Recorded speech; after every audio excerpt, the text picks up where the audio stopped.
Hello friends, perfection ice में आप सभी का स्वागत है। फ्रेंड्स, आज से हम लोग करेंट अफेयर्स का सेशन स्टार्ट करने जा रहे हैं और इस सेशन के अंदर हम लोग लगभग जितने भी डायमेंशंस हैं, जैसे कि Bihar current affairs, national current affairs, economic current affairs, सारे सेशंस को, सारे सेक्शंस को करेंगे और आपके 71वीं बीपीएससी के लिए जितने भी इंपॉर्टेंट क्वेश्चंस हैं उन क्वेश्चंस को इसमें करेंगे। ये सेशन हम लोग क्वेश्चंस के थ्रू करने जा रहे हैं। आई होप ये आपके एग्जाम के लिए काफी मददगार साबित होने वाला है। ठीक है, तो स्टार्ट करते हैं, ज्यादा टाइम नहीं गवाते हुए सेशन को स्टार्ट करते हैं और क्वेश्चंस के थ्रू बिहार करंट अफेयर्स का जो सेशन है उसको हम लोग स्टार्ट करने जा रहे हैं। तो फर्स्ट जो क्वेश्चन है वो क्वेश्चन कहता है कि हाल ही में मखाना और अन्य खाद्य उत्पादों के बाजार को विस्तार देने के लिए, ठीक है, देखो मैंने क्या बोला था, क्वेश्चन के अंदर है ना, जो स्टेटमेंट होगा वहां से भी क्वेश्चन निकलेगा। ठीक है, बाजार को विस्तार देने के लिए 2 दिवसीय मखाना महोत्सव का आयोजन किया गया। तो सबसे पहला पॉइंट यहां पर आपको क्या याद रखना है कि मखाना महोत्सव कितने दिनों का मनाया गया, बोलो 2 दिवस का। 2 दिनों का मखाना महोत्सव है और इसका उद्देश्य क्या था, मखाना के बाजार का क्या करना, विस्तार करना। तो क्वेश्चन में यह पूछ रहा है कि निम्नलिखित में से इसे किस स्थान पर इसका आयोजन किया गया है। तो इसका जो आयोजन किया गया है वो आपको पता होगा कि इसका जो आयोजन किया गया वो कहां पे किया गया, बेंगलोर में किया गया है। अब इसको थोड़ा सा समझने का कोशिश करते हैं। आपको पता होगा कि मखाना बिहार का प्राइड है ना, बिहार का गर्व है और बिहार का गर्व होने के कारण और इसमें काफी सारा मिनरल्स होने के कारण मखाना का हाल के दिनों में आप देखेंगे ना तो काफी ज्यादा प्रचार प्रसार हुआ है, मखाना का विस्तार हुआ है। यद्यपि कि इसका अधिकतम प्रोडक्शन जो है वो बिहार के अंतर्गत ही होता है और बिहार का जो मिथिलांचल का जो क्षेत्र है, मधुबनी दरभंगा का जो क्षेत्र है, सीतामढ़ी का जो क्षेत्र है, यहाँ पर इसका सबसे ज्यादा प्रोडक्शन होता है। तो धीरे धीरे उत्तर भारत में आप देखेंगे कि मखाना के खाने का प्रचलन काफी ज्यादा बढ़ा है, लेकिन अभी भी दक्षिण भारत में मखाना का उतना ज्यादा प्रचलन नहीं है। तो दक्षिण भारत में मखाना को विस्तार देने के लिए, मखाना का प्रचार प्रसार करने के लिए, मखाना के महत्व को बताने के लिए ये मखाना महोत्सव का आयोजन किया गया था। तो यह आयोजन किया गया बेंगलोर के अंदर। बेंगलोर के अंदर अगर आप लोग देखेंगे तो किंग्स कोर्ट पैलेस ग्राउंड है, किंग्स कोर्ट पैलेस ग्राउंड, वहां पे इसका आयोजन किया गया और मुख्य जो इसका उद्देश्य था वो मुख्य उद्देश्य था कि मखाना का जो इंपॉर्टेंस है, उसका जो महत्व है, इसको दक्षिण भारत के क्षेत्रों में बढ़ावा देने के लिए। ठीक है, नेक्स्ट क्वेश्चन की ओर आगे बढ़ते हैं। जो नेक्स्ट क्वेश्चन कहता है कि हाल ही में पुरातत्व सर्वेक्षण विभाग एएसआई ने निम्नलिखित में से किस मौर्यकालीन स्थल पर खुदाई शुरू की है। ठीक है, तो पहली बात तो समझ लेना कि ये जो स्थल होगा वो कौन सा स्थल होगा, मौर्यकालीन स्थल होगा। और यहाँ पे जो खनन का कार्य किया जा रहा है वो किसके द्वारा किया जा रहा है, पुरातत्व सर्वेक्षण विभाग के द्वारा किया जा रहा है। तो अभी जो हाल में दिसंबर के समय में जो खुदाई शुरू हुई है, जो खनन शुरू हुआ है, वो कहाँ पे हुआ है, कुम्हरहार पटना में। किस चीज के लिए, किस चीज की स्थिति का पता लगाने के लिए इसका खुदाई शुरू हुआ है, तो मैं बता दूं आपको कि यहाँ पर एक 80 स्तंभ वाला सभागार है, 80 पिलर्ड, 80 स्तंभ वाला सभागार है ना, 80 पिलर्ड असेंबली है।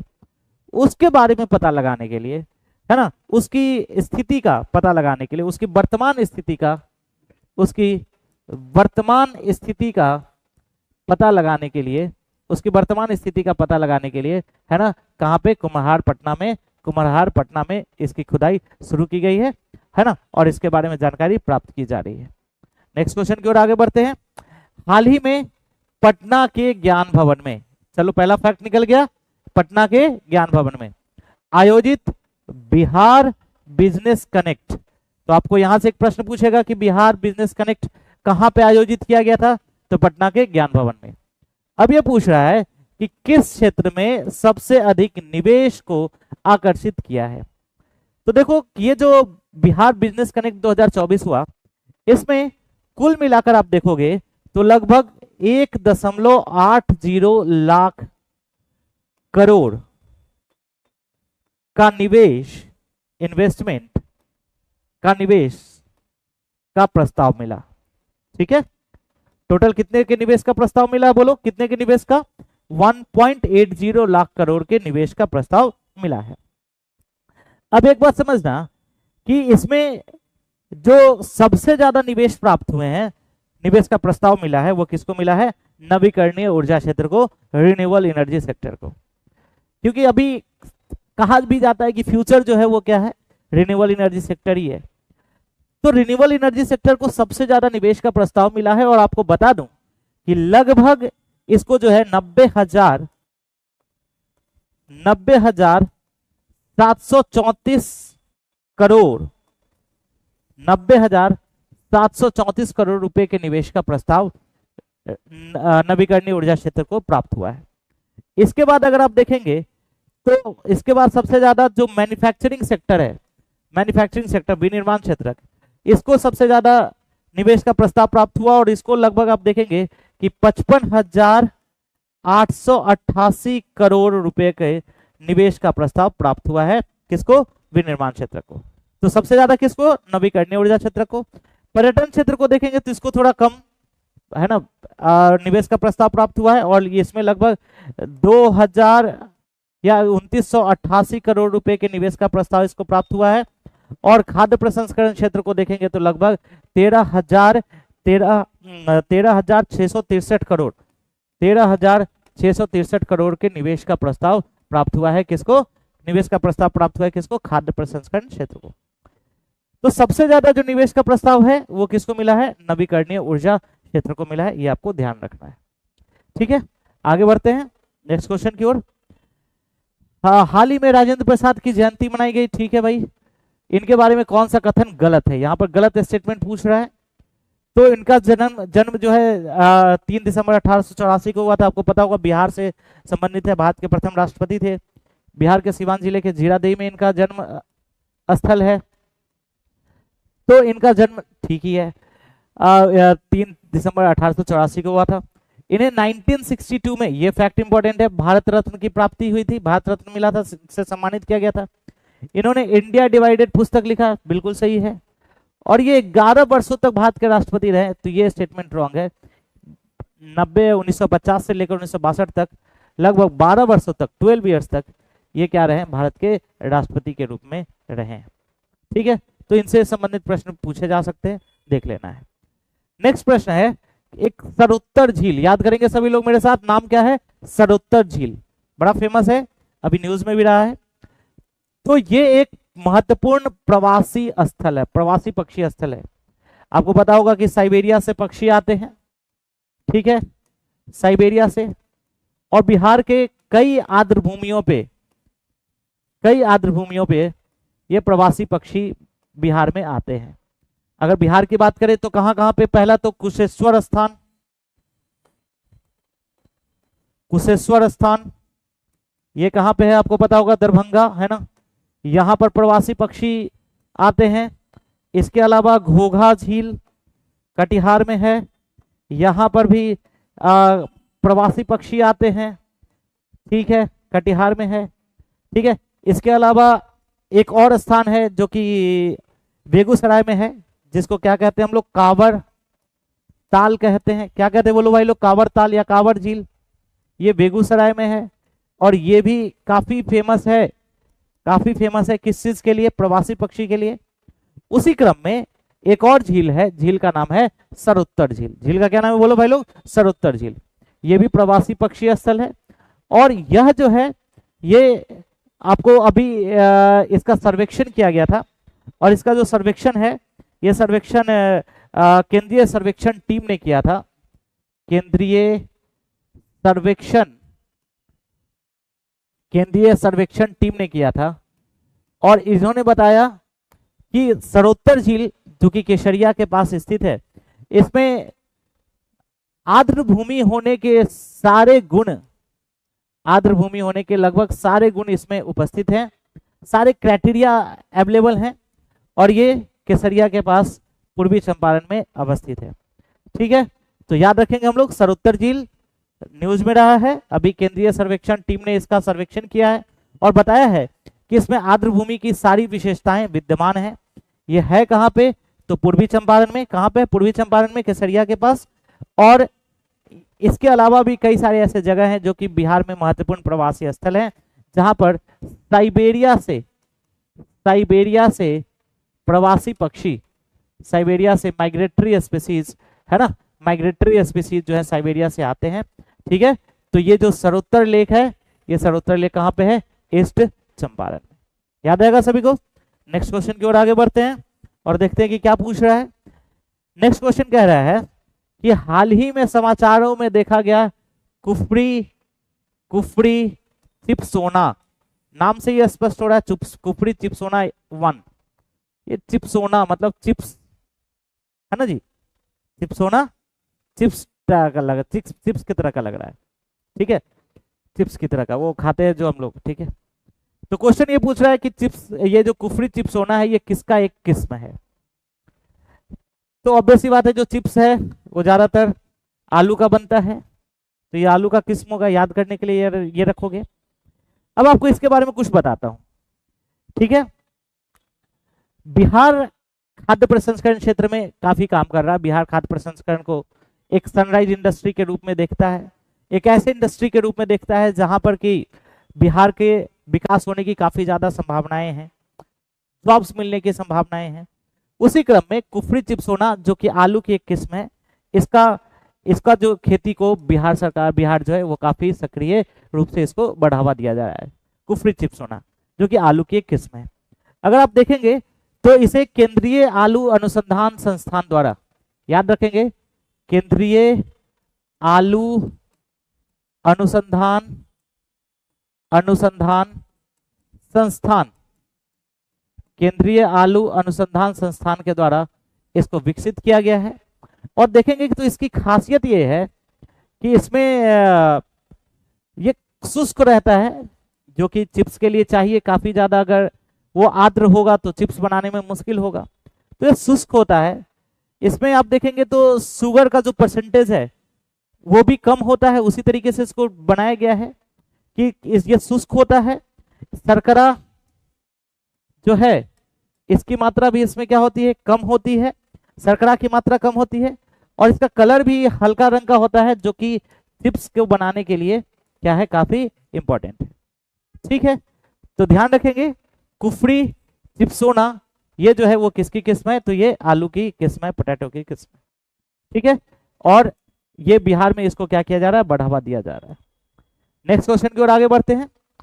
हाल ही में स्पीकर ओम बिरला जी द्वारा उद्घाटित 85वीं अखिल भारतीय पीठासीन अधिकारी सम्मेलन, याद रखेंगे, अखिल भारतीय पीठासीन अधिकारी सम्मेलन कौन सा नंबर का भी सम्मेलन हुआ है? बोलो, 85 नंबर का।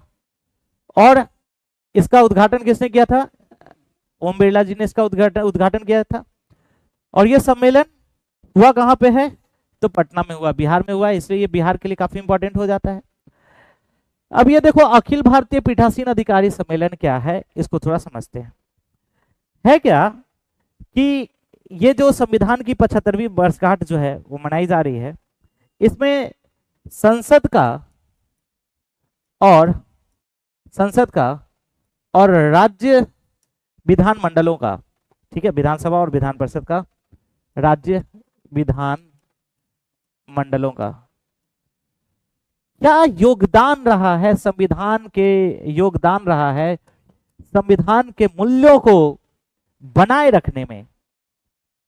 जो संविधान के निर्माण के वक्त जैसे राष्ट्र की परिकल्पना की गई थी, उसको बनाए रखने में, जो मूल्यों को इसमें शामिल किया गया था उसको बनाए रखने में संसद ने और राज्य विधानमंडल ने क्या योगदान दिया है ना, इसकी और उसको मजबूत करने में क्या योगदान दिया है, इसके ऊपर चर्चा जो है यहाँ पर इसका थीम था कि इन्होंने क्या क्या योगदान दिया है। याद क्या रखना है कि अखिल भारतीय पीठासीन अधिकारी सम्मेलन का आयोजन कहाँ पे किया गया? बोलो, पटना में। कितने नंबर का था ये? 85 नंबर का। और इसको उद्घाटन किसके द्वारा किया गया है? स्पीकर ओम बिरला जी के द्वारा इसका उद्घाटन किया गया। नेक्स्ट क्वेश्चन की ओर आगे बढ़ते हैं। हाल ही में आईपीएल 2025 के लिए खिलाड़ियों की नीलामी में समस्तीपुर, बिहार, है ना, एकदम छोटा सा बच्चा है और छोटा पैकेट बड़ा धमाका वाला सीन है इनका। समस्तीपुर बिहार, समस्तीपुर में एक प्रखंड है ताजपुर प्रखंड। इस ताजपुर प्रखंड के निवासी हैं, इनका नाम है वैभव सूर्यवंशी। और इस वैभव सूर्यवंशी को राजस्थान रॉयल्स ने, एक टीम है जो कि आईपीएल के अंदर है, उन्होंने इसे खरीदा है, ठीक है। और इनको खरीदा था कितने रुपए देकर? 1,10,00,000 रुपए देकर। बड़ा खतरनाक खिलाड़ी है, आते ही धमाधम धमाधम धमाधम शुरू कर दिया, ठीक है। पहला रन ही छक्के से बनाया, 6 मार के। और मात्र 14 साल की उम्र का ये बच्चा, इसने मतलब आने के साथ ही 35 गेंद में सेंचुरी बना दिया भाई, 35 गेंद में।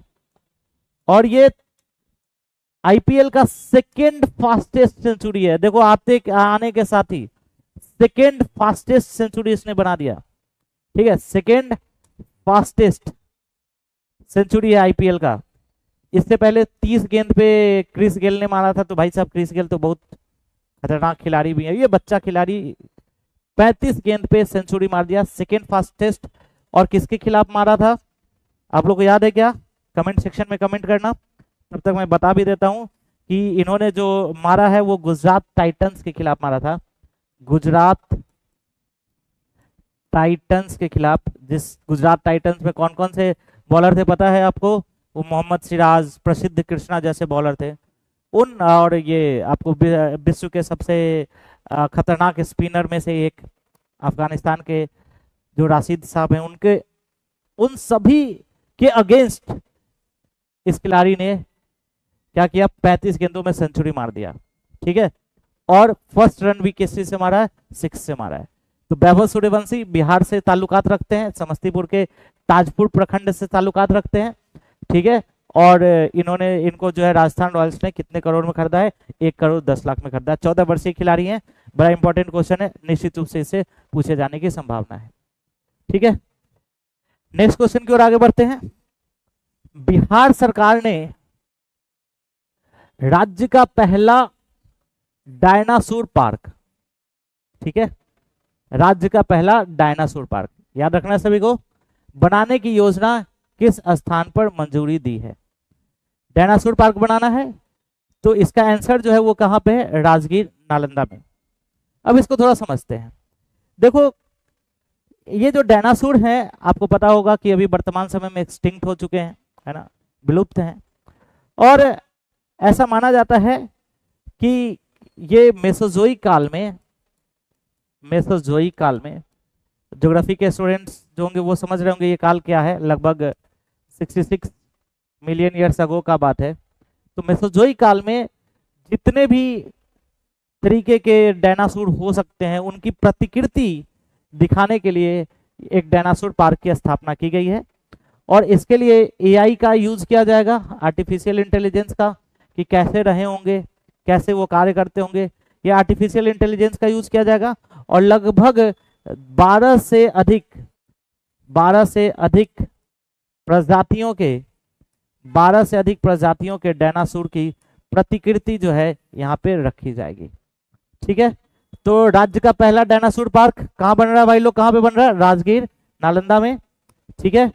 और एआई का यूज किया जाएगा और 12 से अधिक प्रजातियों के बारे में बताया जाएगा, ठीक है। और इनके बारे में इसकी जानकारी बताई जाएगी। एक बार बता दूं, ये नेचर सफारी के पास होगा। राजगीर का जो नेचर सफारी है, इस नेचर सफारी के पास इसको बनाया जाएगा, नेचर सफारी के पास इसको बनाया जाएगा। और आपको बता दूं कि इसमें लगभग 4.5 हेक्टेयर भूमि का यूज किया गया है। कितना भूमि का यूज किया गया बोलो? 4.5 हेक्टेयर भूमि का यूज किया गया है। और दूसरी बात और ध्यान रखना, 4.5 हेक्टेयर भूमि का यूज किया गया है और लगभग 20 करोड़ रुपए का लागत लगेगा। कॉस्ट जो है वो कितना का लगेगा? 20 करोड़ रुपए का, ठीक है। तो बिहार का राज्य का पहला डायनासोर पार्क राजगीर में, ठीक है। एआई का यूज किया जाएगा, 12 प्रजातियों का बनाया जाएगा। फैक्ट क्या इंपॉर्टेंट है? टोटल कितने एरिया में? 4.5 हेक्टेयर में, जो नेचर सफारी है उसके पास में। और टोटल कॉस्ट जो लगेगा वो कॉस्ट कितना लगेगा? 20 करोड़ रुपए का कॉस्ट लगेगा, ठीक है। बढ़े आगे, नेक्स्ट क्वेश्चन की ओर आगे बढ़ते हैं। बिहार का पहला ड्रोन विनिर्माण यूनिट, इंपॉर्टेंट है, ड्रोन की मैन्युफैक्चरिंग यूनिट बिहार में शुरू किया जा रहा है। ये किसके द्वारा शुरू किया जा रहा है? एबीपीएल के द्वारा, एबीपीएल इंटरनेशनल के द्वारा। बिहार का फर्स्ट ड्रोन मैन्युफैक्चरिंग यूनिट किसके द्वारा किया जा रहा है? बोलो कौन से, किसके द्वारा? एबीपीएल के द्वारा इसको शुरू किया जा रहा है। और ये किस स्थान पर स्थापित किया गया, ये क्वेश्चन है। ठीक है, तो याद रखना है कि कौन से, किसके द्वारा शुरू किया गया? एबीपीएल इंटरनेशनल। मैंने क्या कहा था? क्वेश्चन में ही जो स्टेटमेंट है उसमें ही क्वेश्चन होंगे। ठीक है, तो बिहार का पहला ड्रोन मैन्युफैक्चरिंग यूनिट किसके द्वारा स्टार्ट किया गया? बोलो एबीपीएल के द्वारा, एबीपीएल इंटरनेशनल के द्वारा स्टार्ट किया गया। ठीक है, याद रहेगा। ये जो कंपनी है ये गुड़गांव बेस्ड है, गुड़गांव बेस्ड कंपनी है, गुड़गांव बेस्ड कंपनी है। ये जो कंपनी है ये गुड़गांव बेस्ड है और बिहार में बिहटा में इसको स्थापित किया जा रहा है। आपको बता दूं कि ये लगभग 16,000 वर्ग फीट में एस्टैब्लिश किया जा रहा है, 16,000 वर्ग फीट में। और प्रत्येक साल इसका लक्ष्य है कि 24,000 ड्रोन का उत्पादन किया जाए। कितना ड्रोन का उत्पादन किया जाए भाई लोग? कितना ड्रोन का उत्पादन किया जाए? 24,000 ड्रोन का उत्पादन किया जाए। ठीक है, और इस इनिशिएटिव को बियाडा, बियाडा तो आपको पता ही होगा, बिहार में इंडस्ट्रियल डेवलपमेंट के लिए ये एजेंसीज हैं, तो बियाडा के द्वारा इसको सपोर्ट किया जा रहा है। आपको बता दूं ड्रोन के बारे में थोड़ा सा कि फर्स्ट मिलिट्री ड्रोन जो है वो लॉन्च किया गया था 1917 में। फर्स्ट मिलिट्री ड्रोन को लॉन्च किया गया था 1917 में ड्यूरिंग फर्स्ट वर्ल्ड वॉर, प्रथम विश्व युद्ध के समय इसको लॉन्च किया गया था। ठीक है, तो बिहार का पहला ड्रोन विनिर्माण यूनिट किसके द्वारा? एबीपीएल के द्वारा। ये गुड़गांव बेस्ड कंपनी है। कितने वर्ग फीट में? 16,000 वर्ग फीट में। टोटल कितने ड्रोन का उत्पादन होगा प्रत्येक साल? 24,000 ड्रोन का उत्पादन होगा। और इसको हेल्प कौन कर रहा है? बोलो हेल्प कौन कर रहा है? बियाडा इसको हेल्प कर रहा है। क्लियर है क्या सभी को? बढ़ो आगे, चलो नेक्स्ट क्वेश्चन की ओर आगे बढ़ते हैं। नेक्स्ट देखते हैं कि किस राज्य को इंडिया स्पोर्ट्स अवार्ड 2024 दिया गया। देखो एक बात समझो, हाल के समय में देखोगे तो बिहार ने स्पोर्ट्स इंफ्रास्ट्रक्चर पर काफी फोकस किया है। स्पोर्ट्स इंफ्रास्ट्रक्चर, खेल अवसंरचना के ऊपर।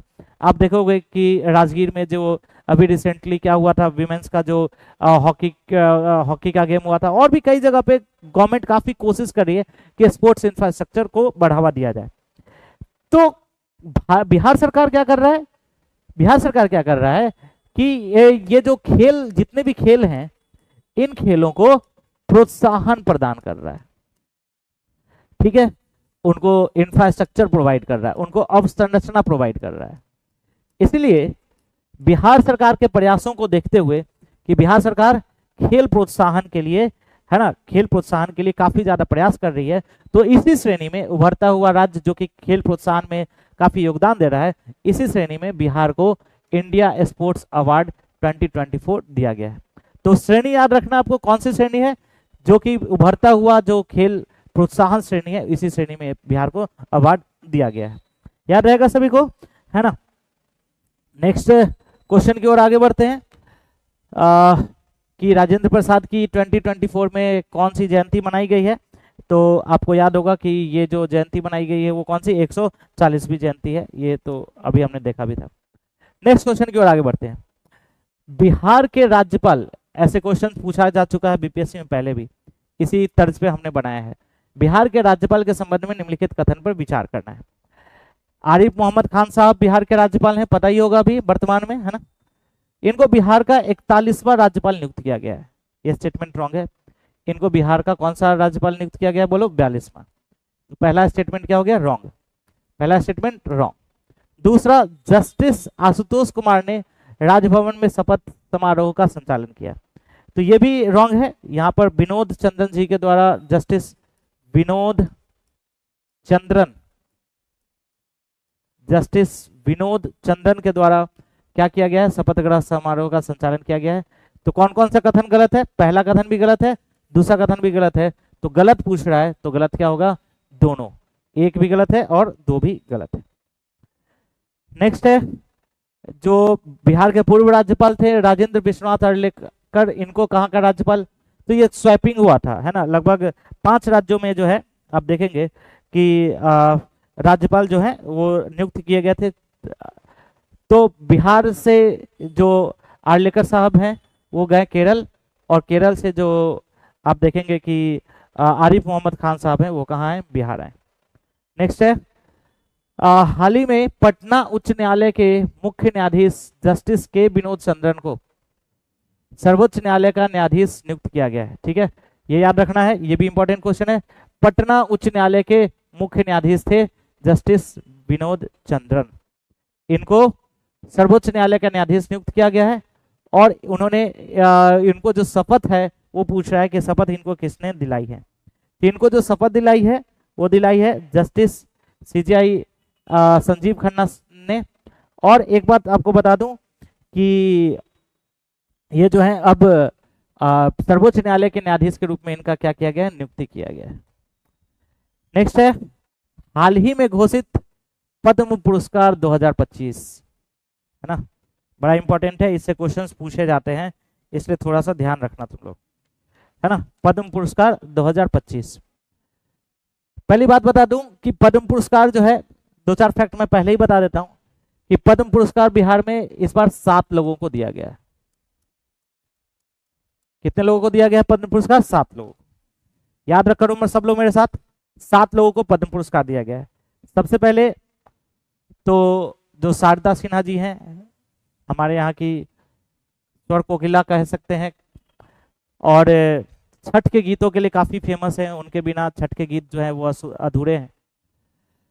तो जो शारदा सिन्हा जी हैं, इनको, शारदा सिन्हा को सबसे पहला इनको पद्म विभूषण पुरस्कार मिला है। पद्म विभूषण, पद्म विभूषण याद करेंगे सभी लोग, शारदा सिन्हा को क्या मिला है? पद्म विभूषण मिला है। ठीक है, और ऑब्वियस सी बात है किस क्षेत्र में मिला होगा? आर्ट के क्षेत्र में, कला के क्षेत्र में मिला होगा शारदा सिन्हा जी को पद्म विभूषण। इसके अलावा जो सुशील कुमार मोदी हैं, सुशील कुमार मोदी, ठीक है, बिहार के पूर्व उप मुख्यमंत्री रह चुके हैं, इनको भी पद्म विभूषण पुरस्कार से सम्मानित किया गया। तो 2 व्यक्ति हो गए, याद करेंगे सब लोग, सबसे पहले शारदा सिन्हा और दूसरा सुशील कुमार मोदी, और इन दोनों को कौन सा पुरस्कार मिला है? पद्म विभूषण मिला है। ठीक है, इनके अलावा आप देखेंगे तो जो किशोर कुणाल जी हैं, किशोर कुणाल, इनको भी पद्म पुरस्कारों से सम्मानित किया गया है, और इनको पद्म श्री पुरस्कार दिया गया है। पद्म श्री पुरस्कार, इनको कौन सा पुरस्कार दिया गया बोलो? पद्म श्री पुरस्कार। किशोर कुणाल जी, आपको पता होगा कि महावीर मंदिर से इनका नाम जुड़ा हुआ है, काफी प्रयास किया इन्होंने, वहां का जो ट्रस्ट है उसका सचिव भी रहे हैं। तो किशोर कुणाल जी को क्या मिला है? इनको पद्म श्री पुरस्कार जो है से नवाजा गया है। ठीक है, ये महावीर मंदिर न्यास के सचिव रहे हैं। महावीर मंदिर काफी, इनके प्रयासों के फलस्वरूप महावीर मंदिर जो है काफी चर्चित रहा है, और महावीर मंदिर न्यास के ये सचिव रहे हैं। ठीक है, महावीर मंदिर न्यास के सचिव रहे हैं, इनका नाम है किशोर कुणाल। तो 3 लोग हो गए, पहला शारदा सिन्हा पद्म विभूषण, सुशील कुमार मोदी पद्म विभूषण, किशोर कुणाल इनको पद्म श्री पुरस्कार से सम्मानित किया गया है। इसके अलावा अगर आप देखेंगे तो भीम सिंह भावेश, याद करेंगे सभी लोग मेरे साथ,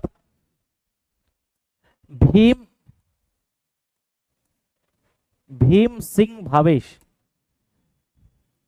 भीम सिंह भावेश,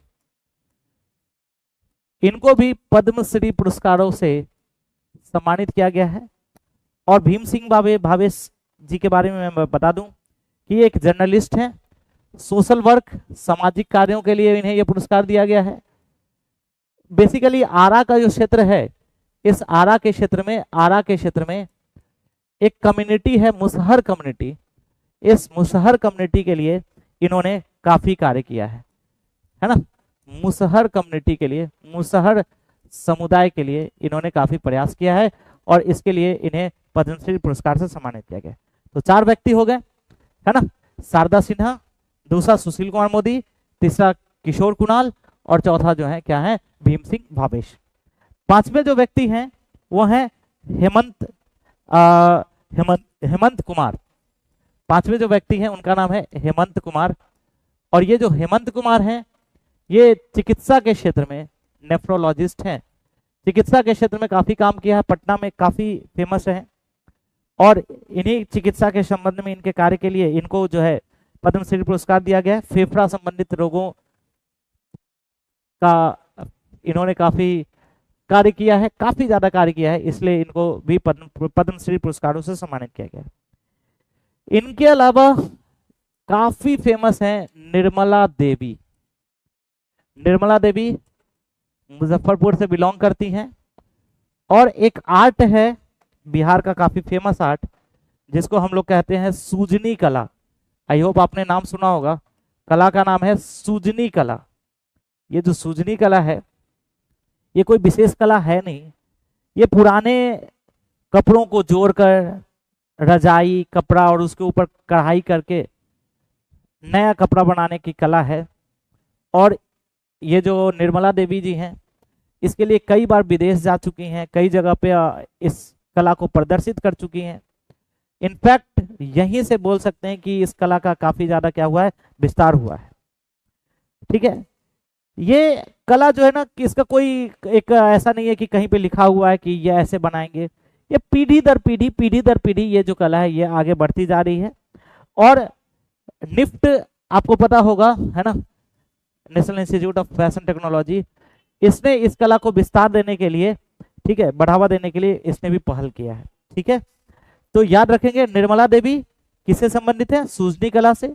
और सूजनी कला में होता क्या है, तो पुराने कटे छटे कपड़े जो होते हैं, फटे कपड़े होते हैं, उनको जोड़कर रजाई बनाया जाता है, कपड़ा बनाया जाता है, अन्य वस्तुएं बनाई जाती है, बच्चों के कपड़े बनाए जाते हैं और उसके ऊपर कढ़ाई की जाती है। इसको हम लोग कौन सा बोलते हैं, सूजनी कला बोलते हैं।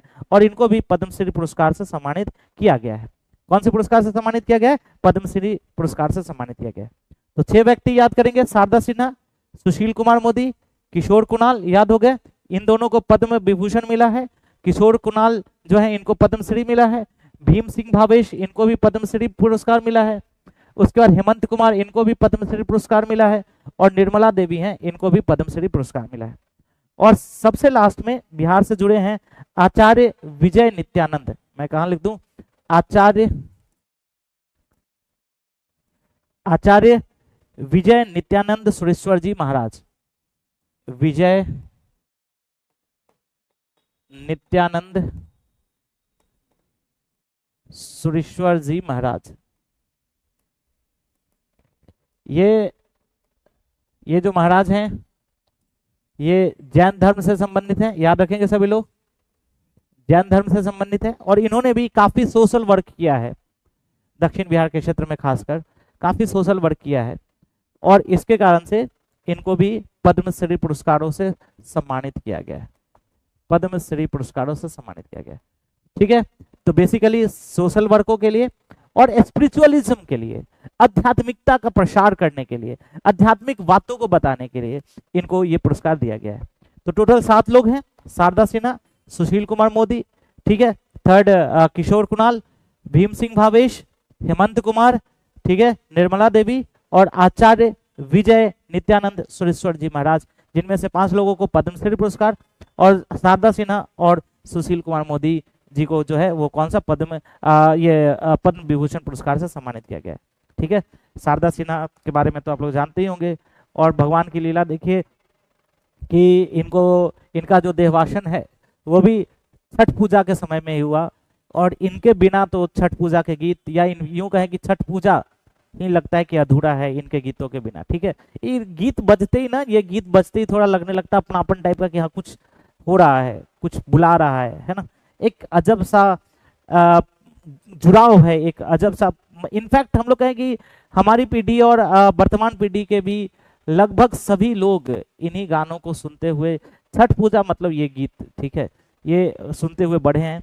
तो निश्चित रूप से ये हमारे राज्य के लिए एक बहुत बड़ी बात है, इनका बहुत बड़ा योगदान है।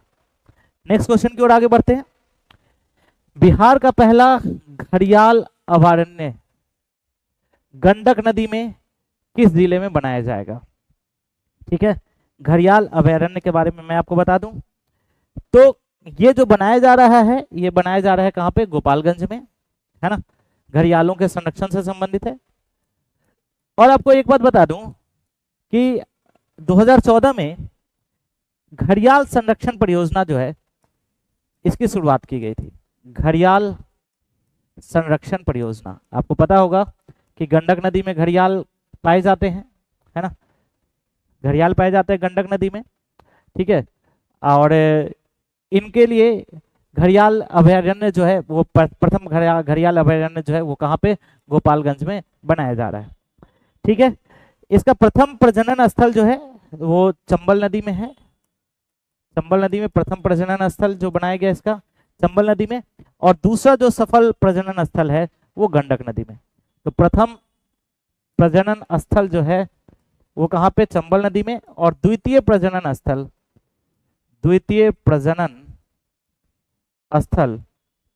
ये जो है ये कहाँ पे, गंडक नदी में है। कहाँ पे बोलो, गंडक नदी में, याद रहेगा सभी को। द्वितीय प्रजनन स्थल जो है वो कहाँ पे है, गंडक नदी में, ठीक है। और ऐसा कहा जाता है कि ये जो घड़ियाल संरक्षण परियोजना है, ये घड़ियाल संरक्षण परियोजना बिहार सरकार, घड़ियाल संरक्षण परियोजना बिहार सरकार और wild life trust of India, Bihar सरकार और wild life trust of India के द्वारा शुरू किया गया है। घड़ियालों का संरक्षण इकोसिस्टम के लिए आवश्यक है, तो ये आपको थोड़ा जानने की जरूरत है। याद रखना है कि गंडक नदी में बनाया जा रहा है, कहाँ पे बनाया जा रहा है, तो गोपालगंज के अंदर बनाया जा रहा है। नेक्स्ट क्वेश्चन की ओर आगे बढ़ते हैं। सुमित्रा साहा प्रसाद बिहार की पहली व्यक्ति बनी, मैं इनके बारे में आर्टिकल पढ़ रहा था कि सीएए के तहत जो है, नागरिकता संशोधन अधिनियम के तहत इन्हें नागरिकता मिली है। इनका मैं आर्टिकल, इनसे संबंधित एक आर्टिकल पढ़ रहा था कि बार बार इनको बुलाया जाता था, इनकी बच्चियां जो काम करती थी उनको बुलाया जाता था, पुलिस बुलाते थे कि आप यहाँ नहीं रह सकते हैं, और इनको सीएए के तहत नागरिकता मिली है। बड़ी अच्छी बात है। आपको बता दूं मैं कि ये जो है सुमित्रा साहा प्रसाद, ये सुमित्रा साहा प्रसाद जो है ये संबंधित है कहाँ से, आरा से संबंधित है, और ये प्रथम पहली व्यक्ति बनी है बिहार की पहली व्यक्ति है जिन्हें सीएए के तहत क्या मिला है, नागरिकता मिला है। नेक्स्ट क्वेश्चन की ओर आगे बढ़ते हैं। Indian state of forest report 2023 के अनुसार बिहार का वाल्मीकि नगर टाइगर रिजर्व के जंगल में आग लगने की घटनाओं में देश में कौन सा स्थान है, ठीक है। तो देखो, जंगल में आग लगने की घटना एक आपदा है और इससे हर साल बहुत नुकसान होता है। एक रिपोर्ट के अनुसार कि जंगल में आग लगने की घटना से लगभग प्रत्येक साल 1100 करोड़ रुपए का नुकसान होता है।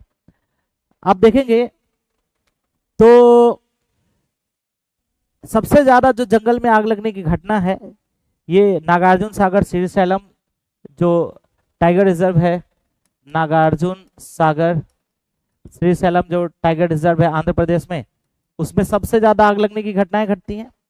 इसके अलावा सेकेंड जो आग लगने की घटना है वो इंद्रावती टाइगर रिजर्व में है, ठीक है, जो कि छत्तीसगढ़ के अंदर है। और तीसरा सबसे ज्यादा आग लगने की घटना जो है ना, लगभग 1470, याद रखेंगे सभी लोग, 1470 आग लगने की घटना जो है वो हमारे वाल्मीकि टाइगर रिजर्व में हुई है। यह अच्छी चीज नहीं है। और ये घटना जो है ना, ये दो तरीके से होता है। आग लगने की घटना है जो दो तरीके से होती है, एक मानवीय कारणों से, प्राकृतिक कारण से। प्राकृतिक कारण तो 10% भी नहीं है, सबसे ज्यादा जो होता है वो मानवीय कारण से, सिगरेट पी लिया, धूम्रपान करके फेंक दिया, ठीक है, तो मानवीय कारण से होती है और इसको हम बहुत आसानी से बचा सकते हैं। और जब आग लगने की घटनाएं घटती हैं तो बहुत सारे जो जानवर होते हैं, जो वन्य जीव होते हैं, उनकी मृत्यु हो जाती है और ये बेहतर, ये अच्छा नहीं है, तो हमें इसको ध्यान देना चाहिए। और मैंने चूंकि बोला कि तीसरा सबसे ज्यादा है और ये मानवीय घटनाओं के कारण सबसे ज्यादा होती है, तो इस पर रोक आसानी से किया जा सकता है। ये बड़ा महत्वपूर्ण क्वेश्चन है, वीवीआई। मुझे लगता है कि डेफिनेटली इससे क्वेश्चन पूछे जाने की संभावना है। अभी तो इसका 29 तारीख को, 29 को है ना, 29 जुलाई को इसका उद्घाटन भी हो गया है माननीय मुख्यमंत्री श्री नीतीश कुमार जी के द्वारा। बुद्ध सम्यक दर्शन संग्रहालय, ठीक है, सह स्मृति स्तूप, ठीक है, ये हमारे जिले में बनाया गया है, वैशाली में, ठीक है।